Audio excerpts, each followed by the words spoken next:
అంటే కొన్ని మహా దుష్టమైన శక్తులు ఉంటాయి. మీరేదో బయట రోడ్ల మీద పెట్టినవి ఏదో నార్మల్గా తిప్పి పెట్టేసినవి అవి తీసుకుపోయి మీరు తిన్నా కొట్టినా వాటిని ఏమన్నా చేసినా మీకు ఏ నష్టము రాదు. కానీ దానికంటే మించిన శక్తి ఒకటి అనేది ఉంటుంది. దమ్ముంటే వాటిని పట్టుకొని తినండి, వేరే ఇళ్ళకి కొట్టండి, కనీసం దాన్ని పట్టుకోండి. పట్టుకున్న సరిగ్గా 5 గంటల్లో రిజల్ట్ చూపిస్తుంది మనకు. అయ్యో 5 గంటలు, ఎక్కువసేపు కూడా పట్టదు.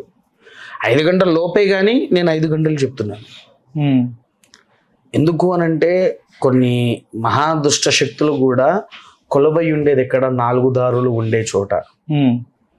ఈ శక్తులు 3 దారులు 4 దారులు, తర్వాత పొలిమేరల యందున, ఊరి పొలిమేరలు అని అంటాం మనం అక్కడ. అందుకోసమే మనం ఏమైనా పూజలు చేసినా కూడా బాబు మొదలు ఊర్లో ఉండే పొలిమేర మనం దాటకూడదు అని చెప్పేసి మన పెద్దవాళ్ళు కూడా చెప్తారు మనకు. అవును, ఊరి పొలిమేరలు కూడా దాటకుండా ఇవన్నీ మనం క్లుప్తంగా ఆచరిస్తే ఏ ప్రాబ్లం లేదు.